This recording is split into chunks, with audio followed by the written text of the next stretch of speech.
Off. I mean, Okay. Now let me turn off everybody's audio. You should text your friend. He's having trouble getting on. Tell him maybe you should stop trying to get on and try getting on again. All right. So it's good to see you all for a wonderful class on Pesach. As I put in my description this year, is why is this year different from all other years, or why is this night different from all other nights? The class is going to have, as last week, two elements. We're going to first speak about a element of the Passover Seder, Hasidic thought, a mystical insight on the Haggadah, really getting to the most important part of the Haggadah. And then we're going to get to the practical rules for this year. I see he made it on just now. Then we're going to get to the practical rules for this year. But first, we have to start with a joke. Oh, he didn't get on. How do you drive your mother completely insane on Passover? Anybody knows? How do you drive? Actually, it should be really easy, but the answer is it's really a piece of cake. Okay. Oh boy. Oh boy. No? Okay. Okay. Sorry about that. Okay. So we're ready? Okay. I'm looking at some of these other jokes. They're just so bad. I'm not even sure I want to say them. Did you hear about the gefilte fish that went deaf? You had to buy a herring aid. Okay. All right.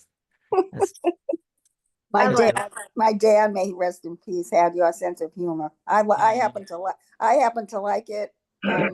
My mother did not. My mother did not. Yeah, the last joke that I'll say, there's many versions of this, but I always say, how does NASA, prepare for their Passover Seders? They plan it, right? I've said versions of that before. But okay, anyways, all right. We'll leave it. And Karpas, who's the king of Passover? Elvis Parsley. Okay, all right, that's enough for me for the jokes. So now we're gonna get right into this. All right, so we all know that on Passover, we sit down with our families and we have a Passover Seder.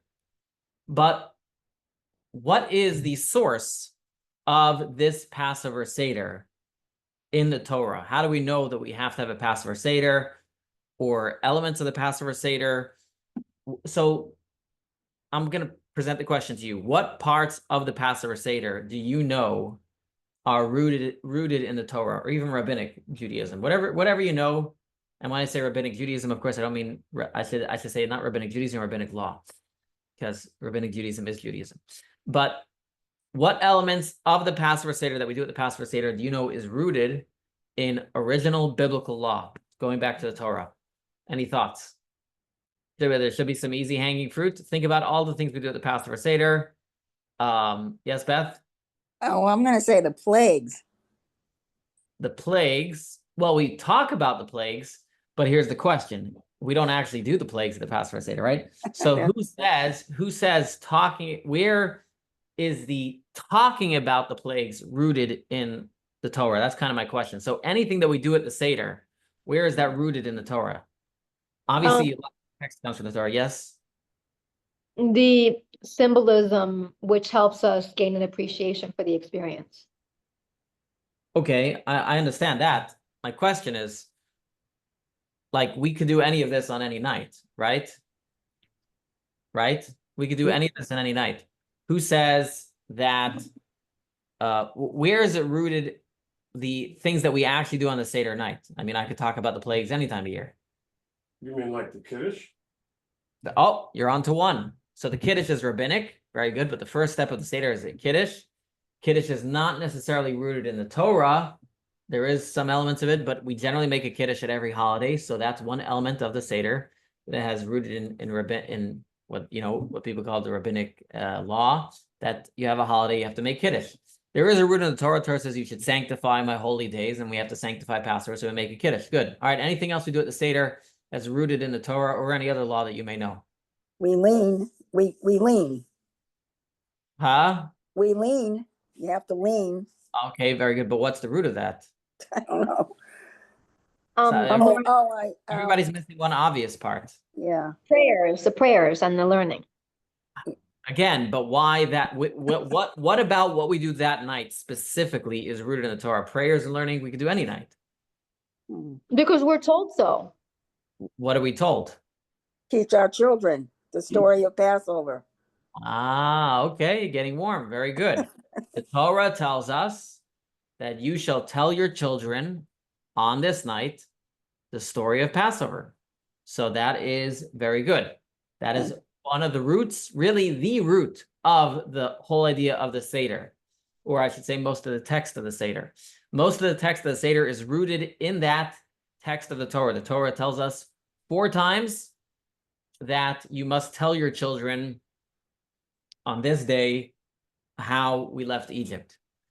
All right, anything else we do at the Seder that is rooted in the Torah? Come on, we're missing something we spoke about at length last week. Starts with M.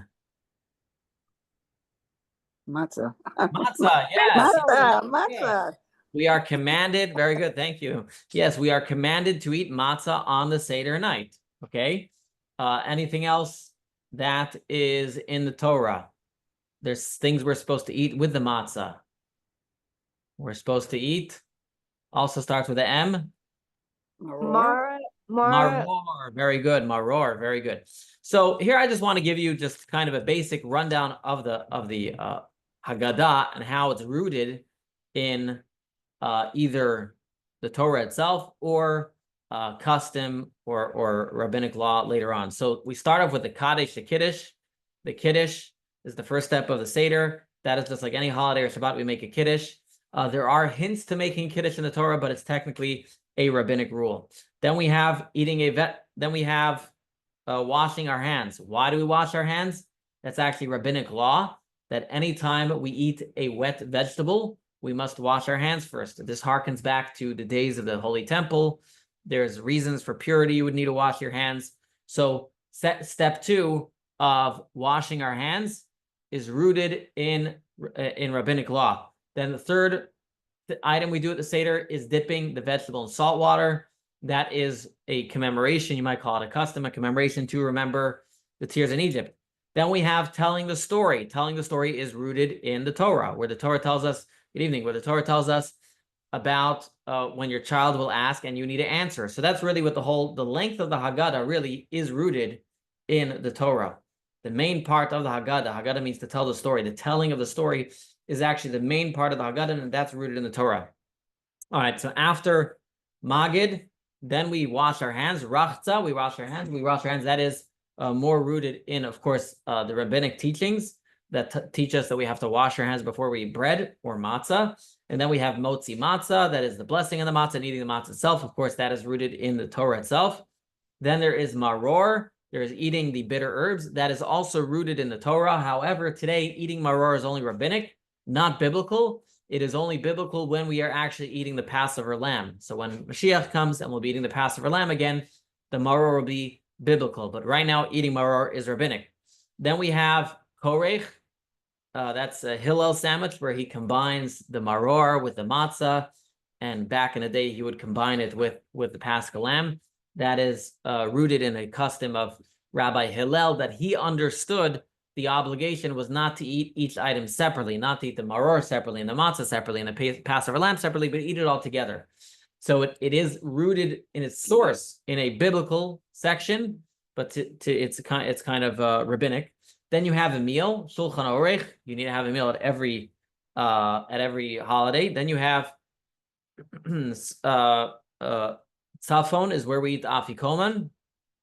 The afikoman has a basis in the original traditions of Passover. The original tradition of Passover was the last thing you ate at your Passover meal in the times of the temple was the Passover lamb. That was the last thing you would eat. And so the taste would sit in your mouth the entire night. And so to commemorate that, we eat matzah at the end of the meal. So it's a rabbinic remembrance of the original Passover lamb. Okay. So that is, we're going through the Haggadah over here and explaining the root of each step, what biblical or rabbinic or custom. All right. Then we have Beirach, blessing. So blessing is actually a biblical mitzvah. Whenever you eat bread, you need to bless God. And the only biblical blessing is when you eat bread or matzah. So the step of Beirach, blessing God, is biblical.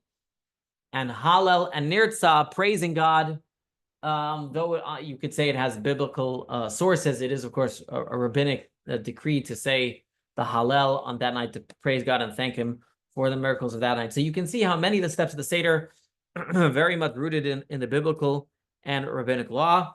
And we're told that actually Moses himself made the Passover Haggadah, at least the original part of it. But what comes out from all of this, that of the entire Haggadah, what we do today, there's really only, I would say, two biblical elements to it. Number one is the eating of the matzah. That is biblical. The maror is no longer biblical. And what is the second biblical element that's still biblical today? What did we say? Matzah. No, the matzah is number one. What's number two? I wasn't here for number two. Number two is answering the children's questions. That is also biblical. So let's go take a look at some text. I cannot vouch for the great translation of this. I was running around today, so I had ChatGPT put together my source sheet. I just told it what to do and make it. We hope that ChatGPT did a good job. Let's make this full screen. Okay, let's zoom in a little bit. Okay, so here you have, here we have the 4 questions, okay? Now, in the Haggadah, in addition to the 4 questions, why are there, we also have 4 sons, okay? Now, many people read the 4 sons as like, that's a cute little thing, right? Oh, it's cute. Yeah, there's 4 sons, right? Like, yeah, there's probably, if you have a family, you have all different types of kids. But actually, the 4 sons are rooted, each and every single one of them are rooted in the Torah. And that's actually the origination. These 4 sons are the origination of the entire question and answer format. The reason the Haggadah is written in a question and answer format, we ask the 4 questions, then we give our long-winded answer, which is, of course, a lesson for rabbis. If we want to answer a question, you should never answer it too quickly. We are students of Moses and the Haggadah, and we only answer long-winded, right? Okay. But that being said, the root of the Haggadah being question and answer is from the 4 sons, and the 4 sons are rooted in the Torah. How so? There are 4 different places where the Torah talks about answering your children. And as you can imagine, 3 of them are where the child first asks, and the 4th one is where the child doesn't ask, and that's, of course, the child that doesn't know how to answer. So what are the 4 sons? Before I scroll down the text, who remembers? What are the 4 sons? You can write in the chat box, or you can tell me, what are the 4 sons? I have on the screen already one of them. Stupid son. You have me on the screen. Stupid son. The smart Let's talk. son. No, there's no stupid son. It doesn't say that. Oh, let me see. The Hebrew son. One who does not know the answer, All right. That's me. Who doesn't know the answer? who does not know how to ask. Okay, there's one who doesn't know how to ask. Who else? The quick, the slow, the No. sleepy one. The dopey. Wise. Wise son, yes. The not so smart. All right, it says the wise, the wicked, right? The wicked. The one who doesn't know how to ask, and who else? Not dumb. It's not the Smart same son. thing. The smart son. The sleepy son. Everybody has to. The All wise, the right, we wicked. don't want to throw out words because Those are the they're very type of important. ones. Wise and wicked, they're both very smart. Our sages tell us the wicked one is also very smart. Oh, really? Then you have the simple son. Simple's the not simple. simple's not the same as dumb. Then you have the one who doesn't know how to ask. All right. Those are the 4 sons. Those are all rooted in the Torah. So let's take a look here at the text. All right. So you have the Haggadah text. This is the question of the wise son. The wise son says, "What are the testimonies, statutes, and laws that the Lord our God has commanded you? And what is the source in the Torah?" The source is from Deuteronomy 6:20 to 25. And again, ChatGPT put this together. Actually, the first time I put it together, I totally got it wrong because I saw right away I got it wrong. I'm hoping you got it right the second time. The sources, but I asked it to put together the 4 sons with the sources because I was going to talk about it. All right, so he asks, when your son asks you in time to come, saying, what are the testimonies, the statutes, and ordinances which the Lord our God has commanded you? So that's literally the text of the Haggadah, as you see above. And of course, you answer, we give the answer. He didn't quote the answer in the Haggadah. So you see here that the question of the wise son, and in fact, even a part of the answer, is quoted in the Torah itself. All right. Then we have the wicked son. All right. The wicked son of the Haggadah, he asks, what is this work for you? Ma ha'avoda hazot lachem. He says, what is this work for you? And the source in the Torah, this is from Exodus 12:26. It says, and it shall come to pass when your children say to you, what is this service to you? You shall say it as a Passover sacrifice to the Lord, for you pass over the house of the children of Israel. Okay. Then we have the simple son. The simple son says, Mazos, what is this? And in the Torah also as well, it says in Exodus, and it shall come to pass if your son asks you in the future, saying, what is this? You shall say to them, with the mighty hand did the Lord our God take us out of Egypt. So that's literally the same text as the Haggadah. Most people don't realize. Most people see the four sons as some cute little additional section talking about different types of people.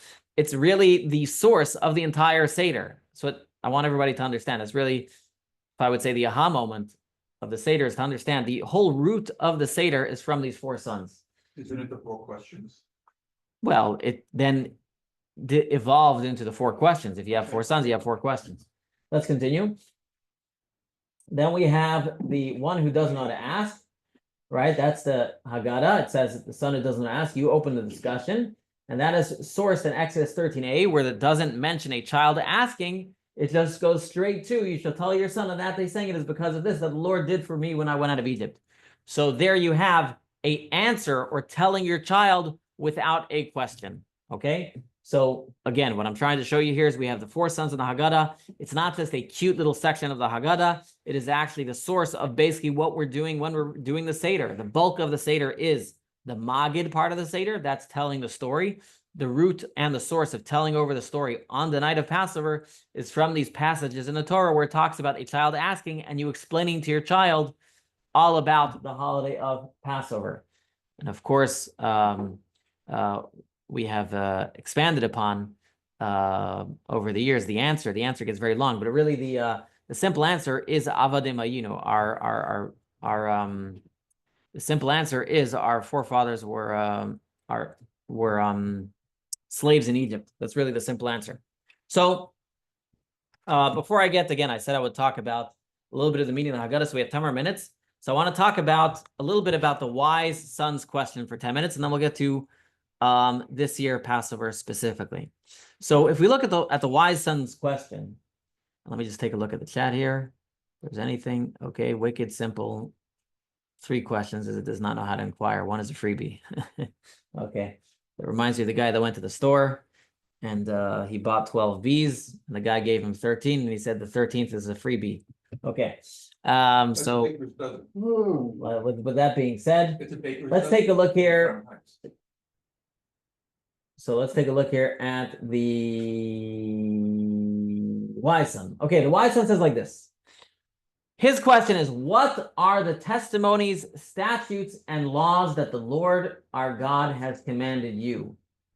So everybody points out, first of all, is how is he not as bad as the wicked son? The wicked son says, what is this service to you? And everybody says, well, that means he's wicked. He's trying to exclude himself. So looking at this text of the wise son, how can you tell that the wise son is not excluding himself, even though he says the laws that the Lord our God has commanded you?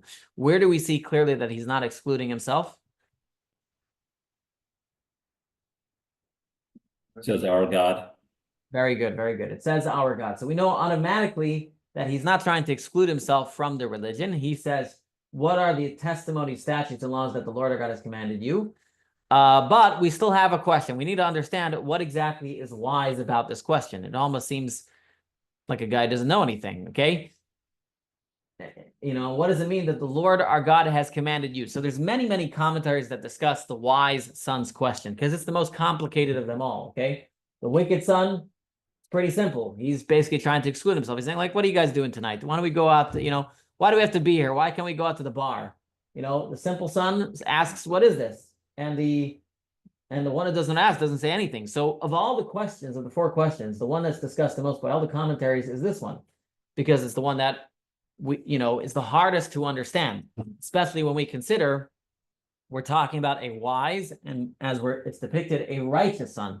So what exactly is the question? What are the testimonies, statutes, and laws that the Lord our God has commanded you? So I'm going to give you one answer. I'm not going to tell you that there aren't there aren't many answers. So the first clue to the answer is to look at this section, okay? It says testimonies, statutes, and laws, or in Hebrew it's called edut, chukim, and mishpatim. Does anybody know what the difference between all these types of laws are? There are 3 types of laws from God. Anybody knows the difference between these three types of laws? Anybody? One is.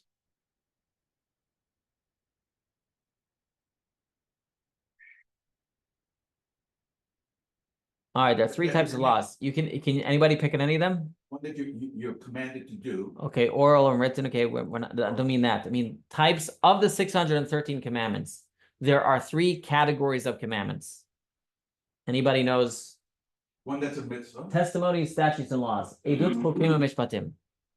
One that's you're commanded to do as a mitzvah. No. I'm saying of the mitzvahs, the 630, mitzvah. Oh, the 630 commandments can be split up into 3 categories of mitzvahs. I don't know. All right, one of them is called edot, testimonies. One is called chukim, statutes. One is called mishpatim, laws. All right, anybody can think what statutes are? Laws. It's like Laws. things that don't necessarily make logical sense. Very good, very good. So statutes, this category was one category. Mitzvahs that don't make much sense. Okay, good. Any others? Any other categories? Mitzvahs that make sense. Very good. Mitzvahs that make sense. That is what goes under the section of laws. So we have mitzvahs that don't make any sense. Let's say don't mix wool and linen. You can come up with explanation. Okay, so in other words, as Lyle puts it, rational law, right? Mitzvahs that make sense, like don't murder, don't steal. Then we have ones that are more irrational. Okay, then you have a middle ground mitzvah. They're called testimonies. Those are ones that though they are not necessarily automatically understood, once we are told them, they make sense. For example, it tells us sit in a sukkah on Passover to commemorate God's protection. Though I would never come up with that idea, once it's told to me, I can appreciate the reason behind it. The Torah gives me a reason. I'm building a hut to commemorate God's clouds that protected us. Okay, so these are the 3 types of commandments. You have commandments that are rational, commandments that are super rational. I don't want to use the word irrational because it's not a rational God command. I'll call it super rational. Then you have commandments that are the middle ground. Okay, so the question of the wise son is like this. His question is that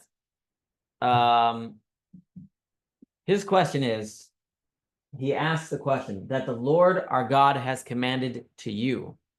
His question is more like this. He's saying, what is the purpose in all of these different types of mitzvahs that the Lord our God has commanded to us? In other words, how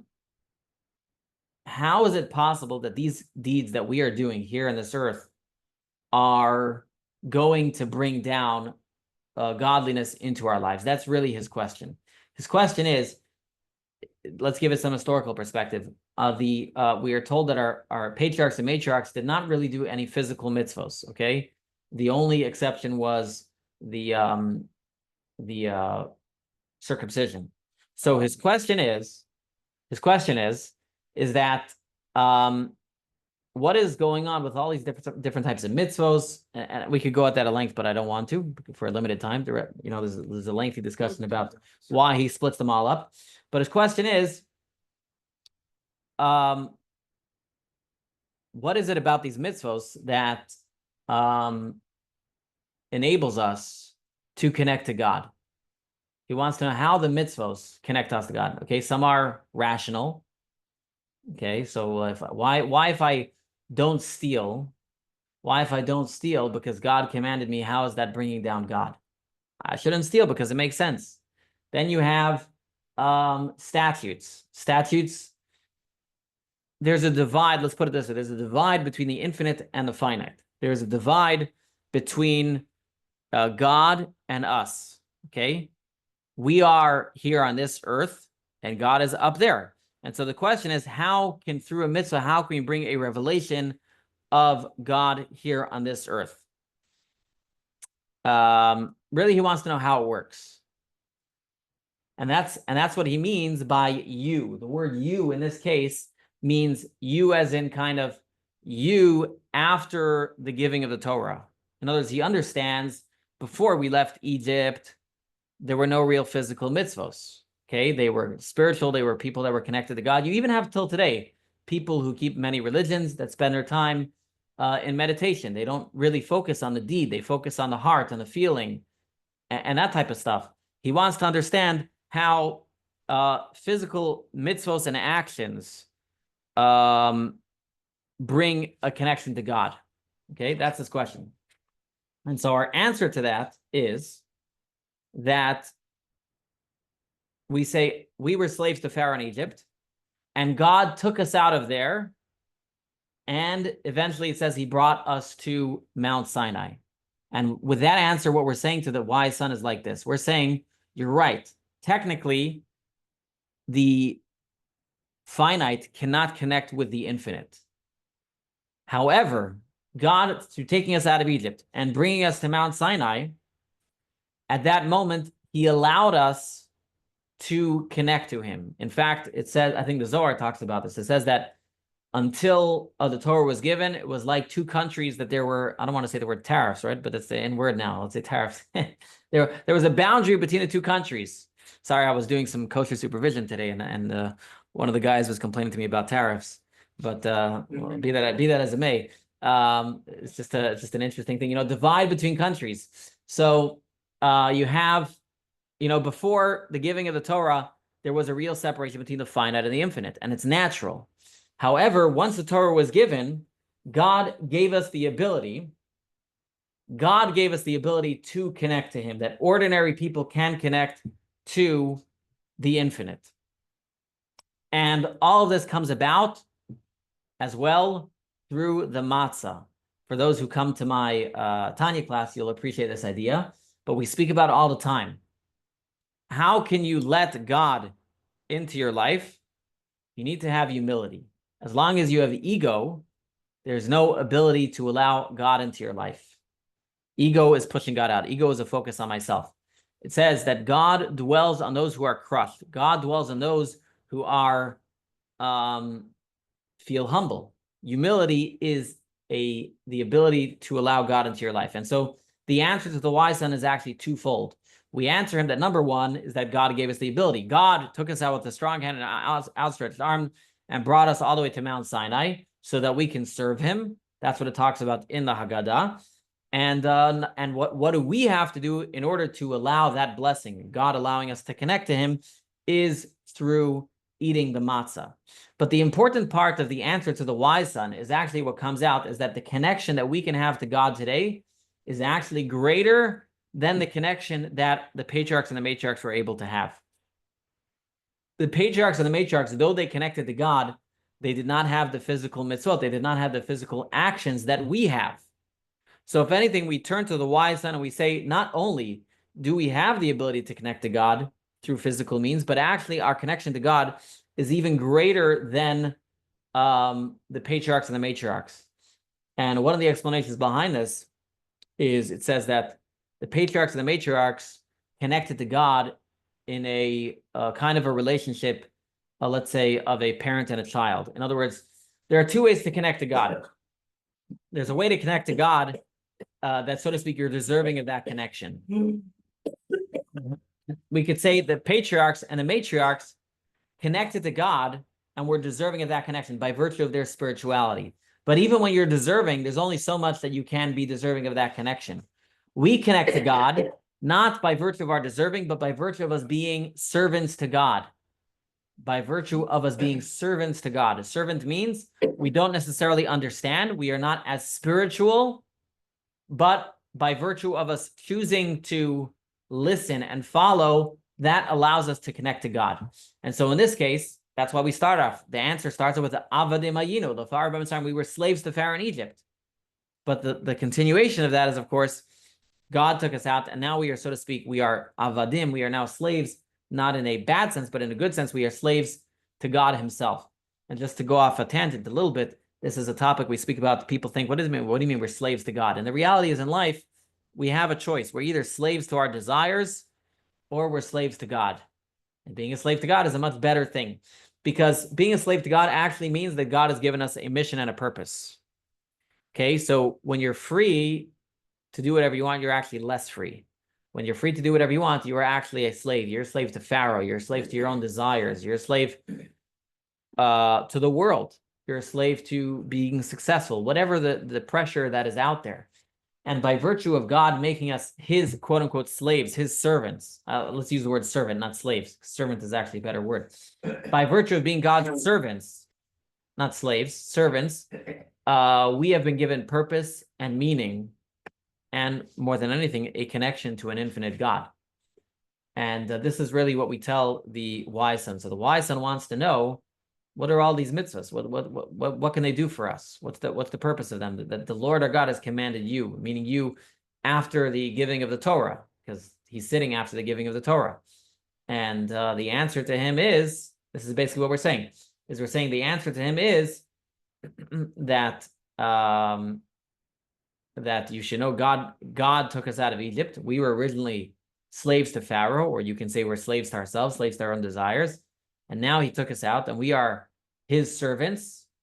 We are God's servants. And by virtue of that, we have the ability to connect to him because, number one, God has given us commandments. He has decided to allow himself to get close to us. And us, by virtue of being servants, by being humble, by having humility, by accepting God into our lives, we can allow God into our lives. So if you think about it, the entire Haggadah is really all about this theme. If you're the wise son, I should say. If you're the wise child, this is really, which is a good thing. It's good to be the wise son.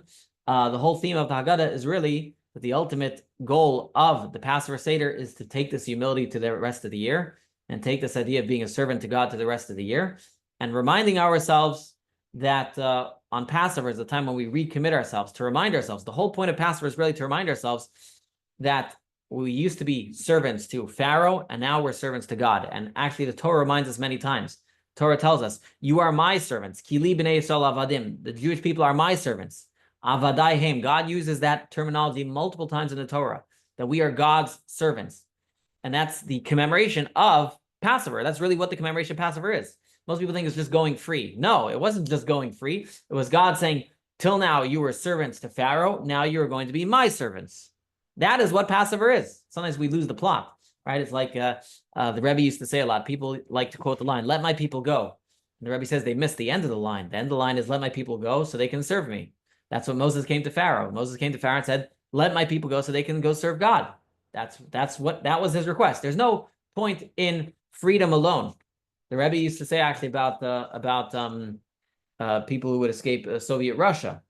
He said sometimes they're just switching one servitude for another. You go from the serving the Stalin to the almighty dollar.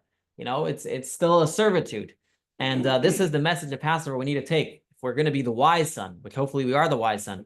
Is we want to understand what are all these mitzvahs, and the answer is this is the whole beauty of Passover. We were originally slaves to Pharaoh. God took us out of Egypt, and now he gave us the Torah at Mount Sinai, which enables us to connect to him. And all it requires of us is the ability to be a little bit humble, and which is the matzah, and the ability to and God's gift to us, allowing us to connect to him through all these different types of mitzvot that he has given to us. That is the shortened version. There is a longer way to explain this whole idea, but hopefully this elevates your understanding of the Passover Seder. And more importantly, the point of the Passover Seder is to take the lesson of the Seder for the rest of the year. People think the Seder is a one-off night. It's actually a night when we're supposed to remind ourselves and recommit ourselves and rededicate ourselves to the lessons of the Seder. There's a certain energy that exists on the Seder night that comes about through the matzah, and we need to take that energy of the matzah and the Passover Seder night, which is humility, and allow it to permeate us through the rest of the year. One more point. The matzah, in addition to being called the bread of faith, which now we understand why it's called the bread of faith, with humility brings faith. It's also called the bread of healing. And that simply means, as the Rebbe says, that healing and humility humility and faith is the source of healing. When you allow God in your life, you're going to allow healing into your life, because as God says, Ani Hashem Rafecha, I am the Lord, your healer. And as God himself says multiple times, if you listen to my word and you listen to my commandments, then I will not bring these plagues upon you. And so again, it's to remind ourselves, those plagues were brought upon the Egyptians. If we become slaves to the Egyptians, those plagues can visit us as well. When we choose to become servants, and I'm sorry, I keep going back to slaves. The real word is servants. When we become servants of God, God promises us that he will not place these plagues upon us. Any questions or comments? Yes. Before we go to the next. Seder is more important than the other? Is what? Is the first Seder more important than the second? Or they're equal? I don't like to measure things, but if you want to know on a very basic level, the first Seder night is the biblical night. Second night is the rabbinic night, if you want to call it that. What's the Chabad third night all about? Chabad doesn't do a third night. We just have the Mashiach meal. Okay. So we go from. Am I sharing a screen here? No, I'm not. Just 1 second. I lost my Zoom. Here it is. Okay. All right. Any other questions or comments? Hopefully, though, you appreciate more about the Seder, the order of the Seder, and how it's all rooted about the question of the 4 sons. And we want to be the wise son that connects with the idea that through humility, God allows us to have connection to him the entire year. And that is really what the whole message of the Seder is, becoming God's servants. Okay. From slavery to servant. We're going from slavery to servitude of God, and servitude of God is actually the most freeing. When we say we became a free people, we mean free from being slaves to our desires and be given purpose. That's really what it means. Purpose is the ultimate freedom that a human being can have.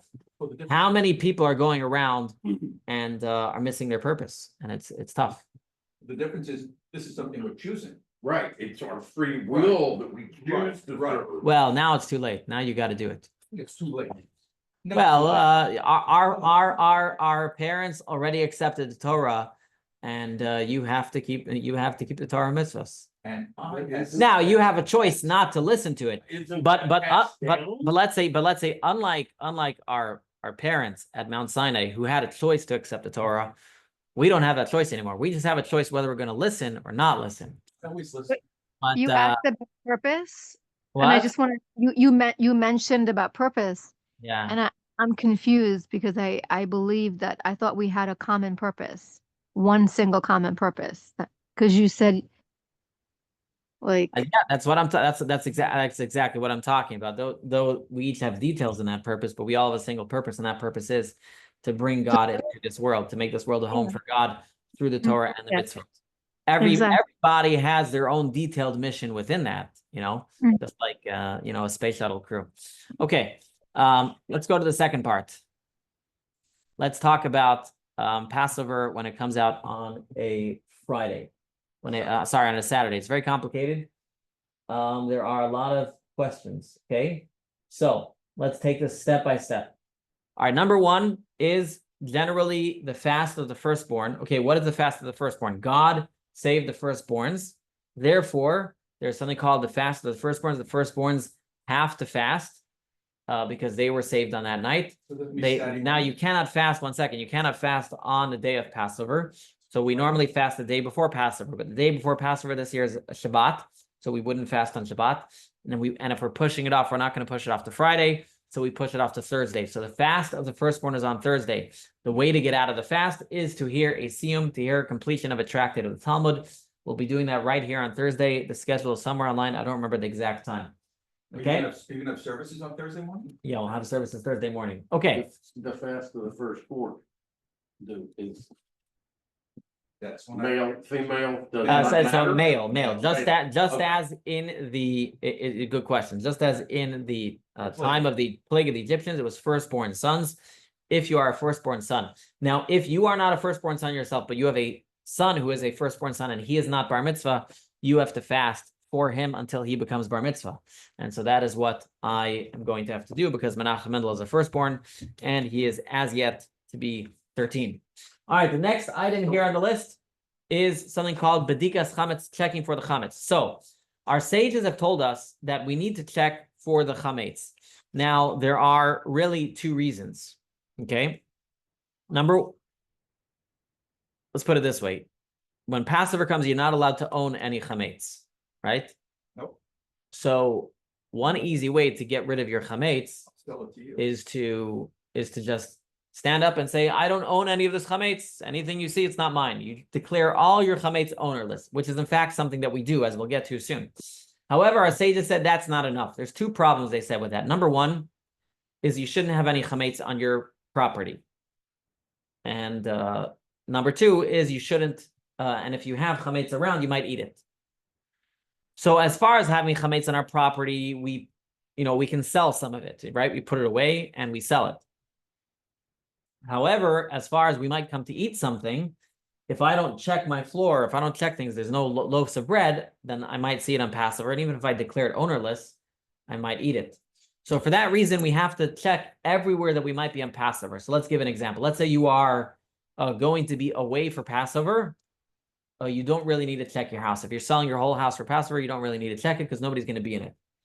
But anywhere that you will be before Passover, you need to check. So let's just give an example. Let's say your car needs to be checked for chametz. Okay. Once you go to the cleaners and you clean it, you should take a flashlight or whatever, check. You don't have to do a blessing. You can check. Let me just explain. You can do the check for chametz before the official night.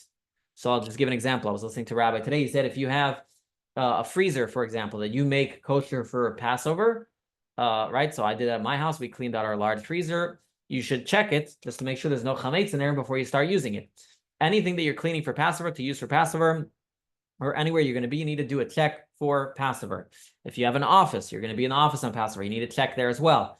You don't need to check the night before because that's really difficult. But once you commit that you're not eating any more chametz in there, then you can do the check. Now, what if you have a office where you have Jewish people, not Jewish people?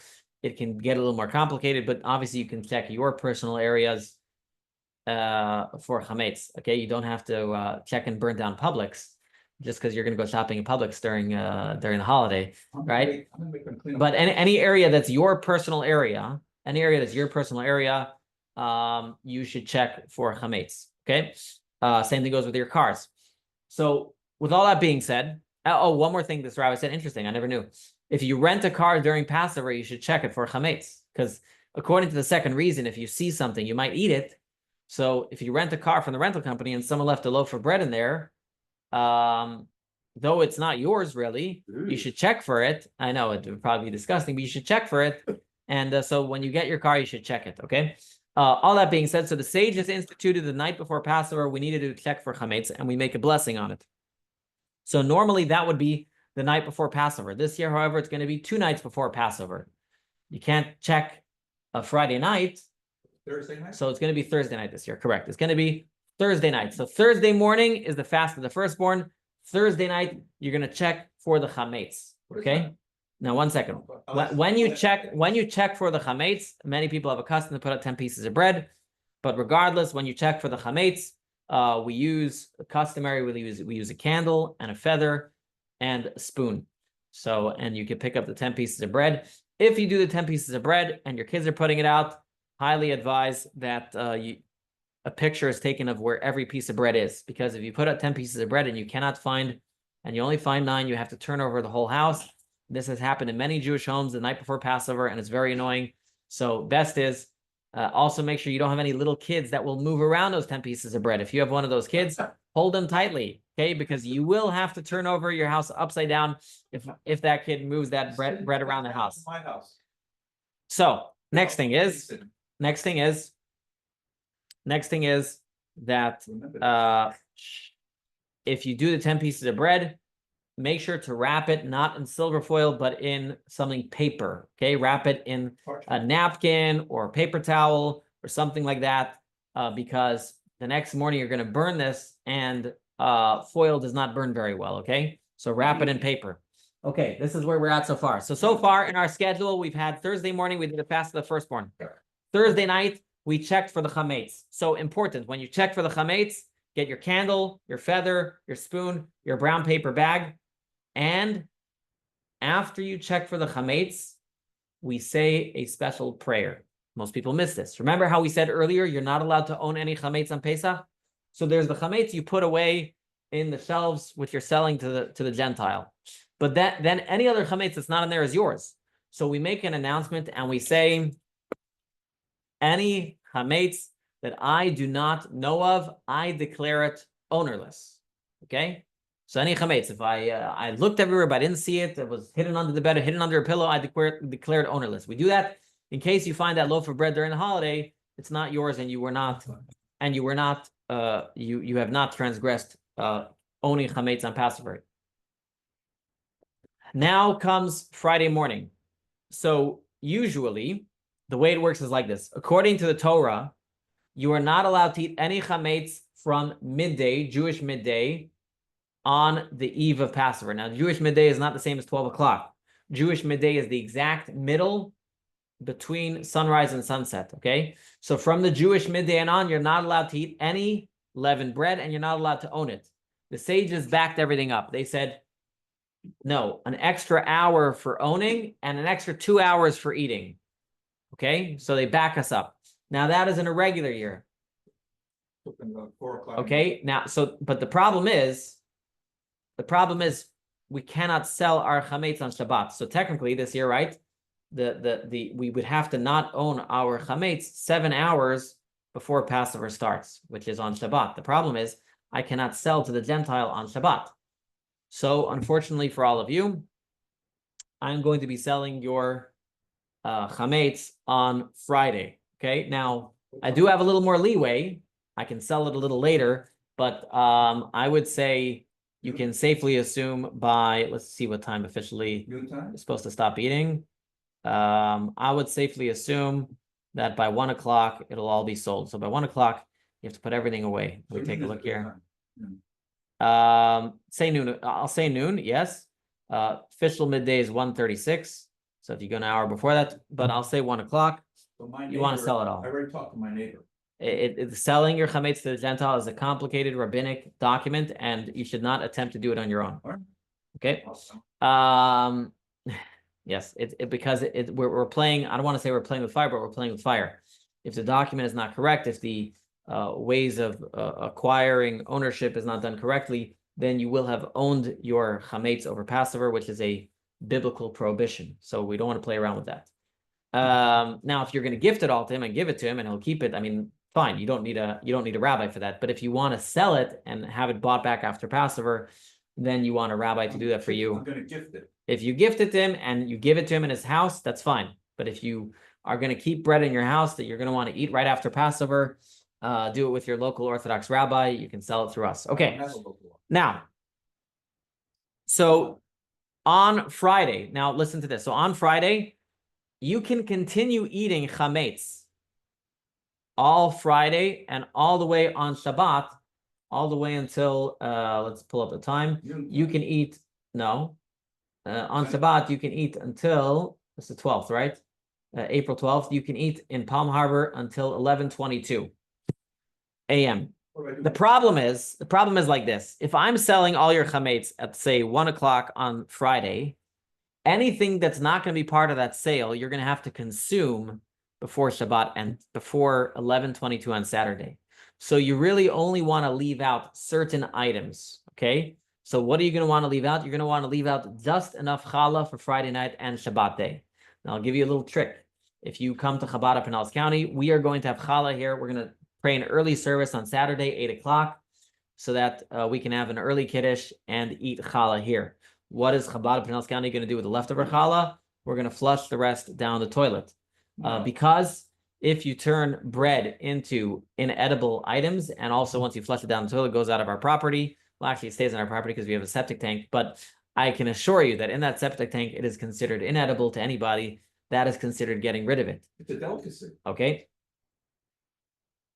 So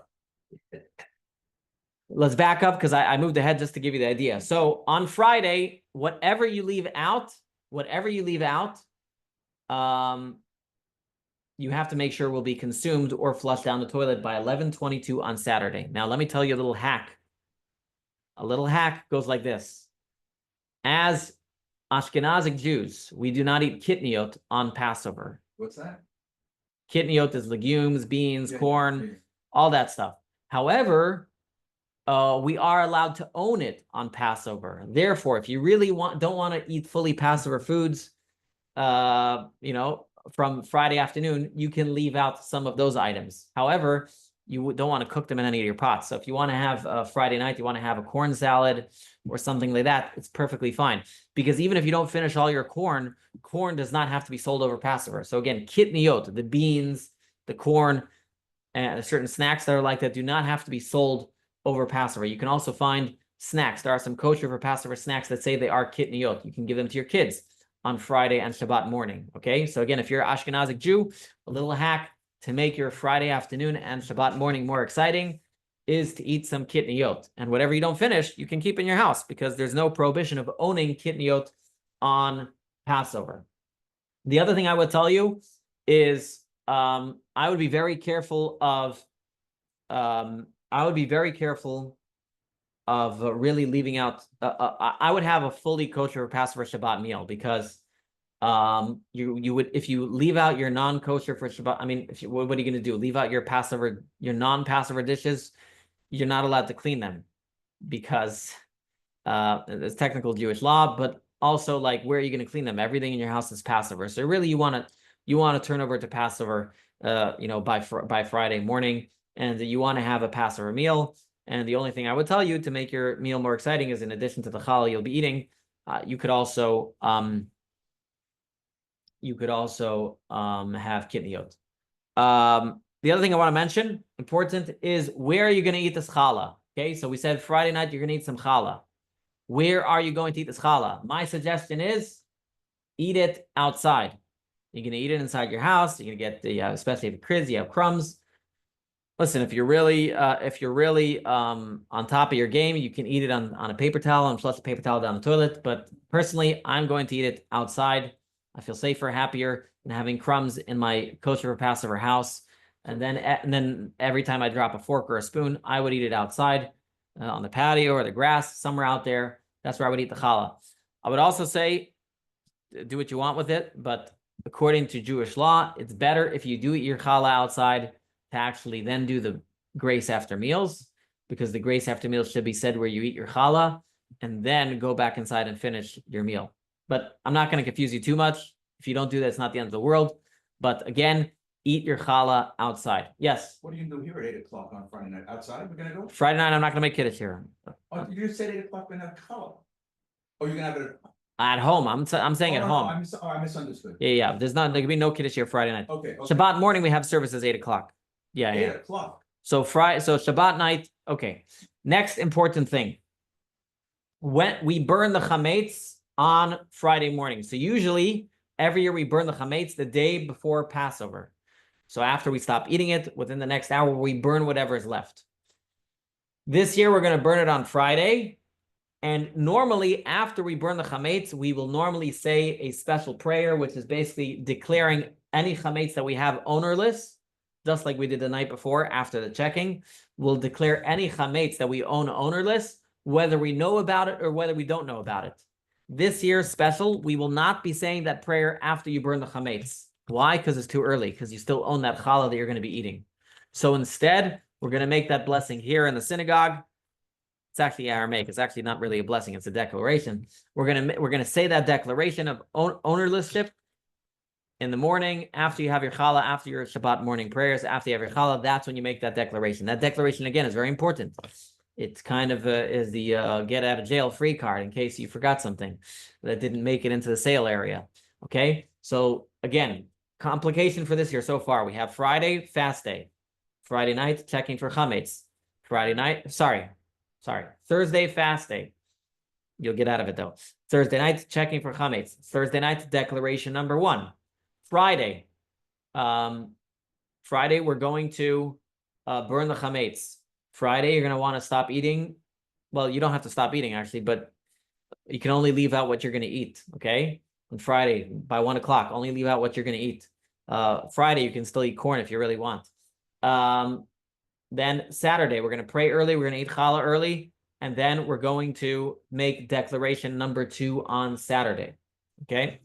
Another interesting feature of this year is the rabbi is supposed to give a long speech on Shabbat HaGadol, the Shabbat before Passover. This year, it is not that Shabbat because we're all in a rush. It is pushed off to the Shabbat before. So you are forewarned. The rabbi's long speech is going to be on April. Only one of the 2 times a year the rabbi has to give a speech. My sister's birthday. April 5th. All other speeches the rabbi gives is out of the goodness of his heart. I'm going Okay.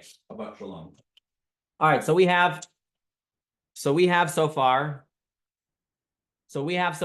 a kind of a schedule of what you need to do. Now, here's the beauty of a Shabbat like this year. I find every year when you get to the Seder, you're so stressed. This year, after we pray in the morning, after we eat our little chametz, after we flush it down the toilet, you can relax a little bit. You can take a nap, and you can be well awake for that night Seder. The problem is that night Seder is going to have to be very late. Why? Because in addition to the fact that a Seder, the Kiddush of a Seder can never start early, a Seder can never start early, so you cannot start a Seder before 8:31, which is when you can light your candles, okay? You cannot light your candles before then, okay? So 8:31 is when Shabbat is over. That's when you can light your candles, and that's when you can start your Seder. So in addition to you can never start your Seder earlier because it's not Passover yet, on top of that, this year, there's a lot of preparation that you're not allowed to do because of Shabbat. You're not allowed to prepare from a Shabbat for a holiday. Okay, it's considered sacrilegious to the Shabbat. So there's a couple tricks that I'll tell you, but basically, so like any food that you want to warm up, you can't put it in the oven until Shabbat is over.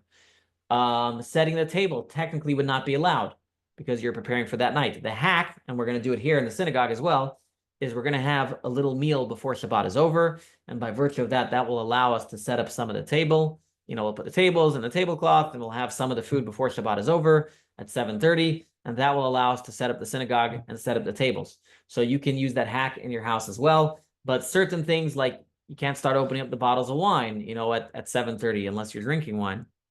You can't put out the matzah. You can't put out the Seder plate.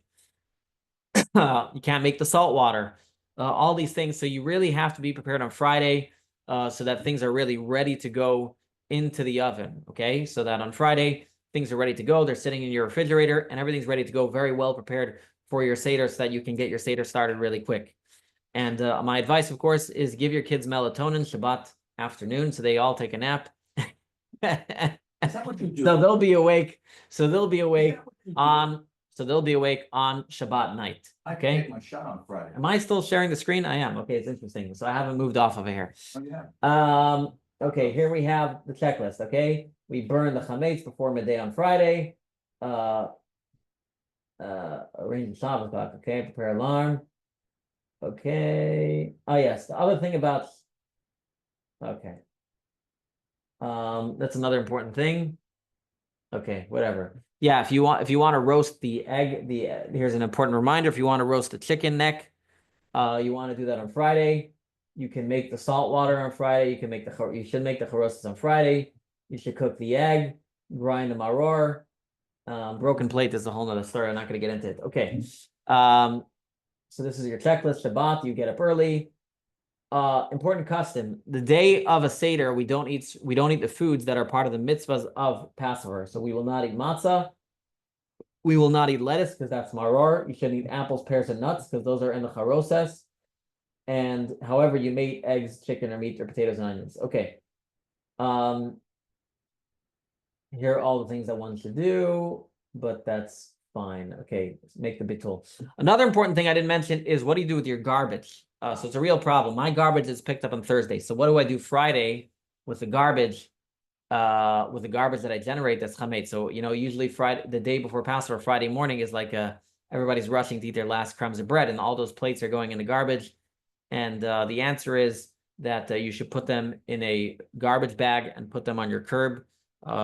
If you own your garbage, if you don't own your garbage cans, if they're owned by the city, you can put them in your garbage can on your curb, but don't leave it in your garage. If they're the real problem is like this: on Shabbat day, you really can't take out garbage because there's no eruv.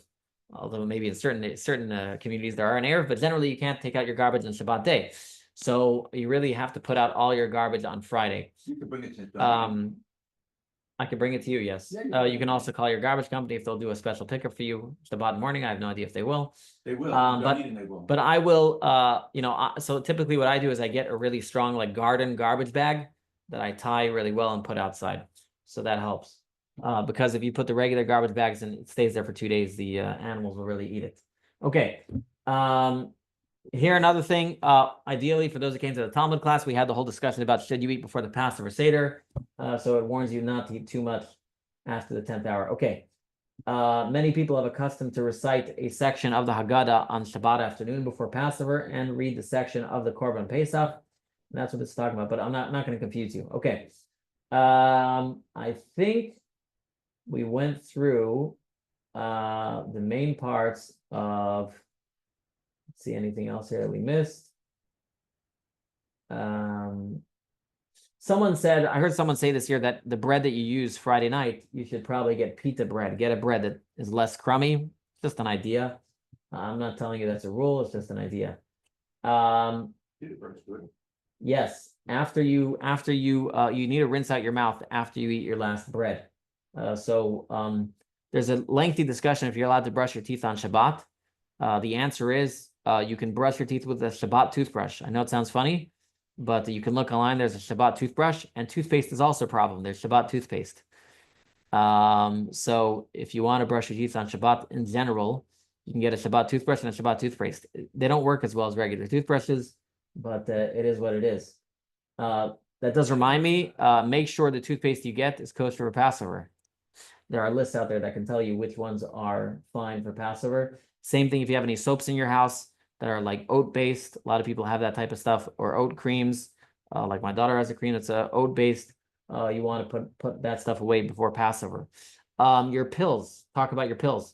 Most doctors say you can take any pills you want at Passover. However, a lot of people have these pill jars, and they pour them all into their hand and put them back. Now, if your hand is not always clean, you may have finished lunch and then you pour the pills in and pour the pills out. You probably need to get a new set of pills before Passover. Okay, so again, it's not the pills themselves that are the problem generally, but it's how much are you careful that your pills don't get dirty from pizza hands. They won't give you the medication if it's not fine. Well, now I'm giving you 2 weeks to work on it. But it's that. But If insurance, like I called yesterday. So by the way, a lot of times you can find out pills are very cheap to buy. I don't know. Listen, I'm just telling you the rule. What you do with it. I'll leave to everybody else. Okay. Anyways, we'll leave it at that. Okay. Okay. I don't think anybody can eat bread on their tablecloth. That's my opinion. It talks about tablecloth here. Here's the bitul. Okay. Sleeping. Okay. Sleep? Okay, another thing that is done on the Seder night. The Haggadah is going to be a little different. The Kiddush on Saturday night is going to be a little different than the usual one. That's because it's going to include what is known as Yak Nahaz. Yak Nahaz means yayin, the blessing on the wine. Kiddush, Ner, you're going to make a Havdalah blessing on the Yom Tov candles that you see. Havdalah, you're going to make a Havdalah in the Kiddush, and you're going to make a Shechiyanu. So these are the elements. You'll see it inside of your Haggadah, all these different elements. Important, in order to light your candles on on Yom Tov, you're going to need to have these 24-hour candles. Let me show you them, of course. Everybody knows. Right, okay, I got a whole case of them. 24-hour, I couldn't pass up at a good deal. You get the 24-hour candles. You need a couple of those. So you light one of those on Friday, and basically on the holidays, you are allowed to light a fire, but only from a pre-existing flame. So you light one of those on Friday, and it lasts until Saturday night. And then on Saturday night, you light another one, and that'll help you light your candles on Sunday night. Okay. That is a very, very important aspect, as well as, by the way, all your ovens. If you want to have hot food on Yom Tov, you'll need to set your oven on a Yom Tov setting or something like that, because you cannot turn on your ovens on the holiday. If you have trouble leaving your ovens on the whole time, you can talk to me and we can discuss if there are other ways about it. Okay. The new ones have Sabbath mode. Yes, most of them have Sabbath mode. Okay. What else am I missing? I think I just want to make sure I caught everything that's special for this year. Yes, koshering. You cannot kosherize things on Passover itself, so make sure you kosherize it before Passover. Many people have a custom not to eat matzah for a month before Passover. Some people have a custom not to eat it 15 days before. Some people just a day before, whatever your custom is. Chabad is a month before. Okay, let's see, anything else we're missing? Dicing. So, Shabbos meals. I think we pretty much covered everything. Yeah. So I think we covered everything, and that's good. That's very good. Okay, good. So we covered all of the special prep for this year, and if you want the link, after the class, you can send me an email, Rabbi Chabad. I can send you the simple checklist that was at the beginning of that page, so you remember. But there's a lot of details for this year. As I said, why is this this year different from all other years? Because it is a Shabbat that comes before the Passover. It creates a lot of complicated laws due to the fact that we're selling our chametz when we don't need to sell it yet, and so you can still eat it, but you can't eat it. It creates a very big complication. But again, my suggestion is to make your whole home kosher for Passover already by Thursday night. And whatever you want to eat, bread in the morning, you eat outside. That's what we do in our house. We eat on the outside area. We'll, take the pizza oven outside. We'll eat some delicious bread. Not a pizza oven, but whatever. But we'll eat outside. We'll eat outside, and we'll eat outside. And really, it is a lot to keep track of. So again, you can send me an email after the class, and I'll give you the simple checklist, for all the things you need to do. But hopefully I clarified, and then when you look at the checklist, you will remember of all the things that you need to do. So thank you all for coming. Hopefully I've uplifted your understanding of the Seder, and hopefully also uplifted your understanding of the complications of this year. On that note, please, everybody, don't forget to go online, yichabad.com/sale, and sell your chametz. We have an online form. Don't forget to sell your chametz. And I wish you much success in being a servant to God. Okay. I'm gonna stop the recording. There's no class next week because I will not be able to do the class next week. So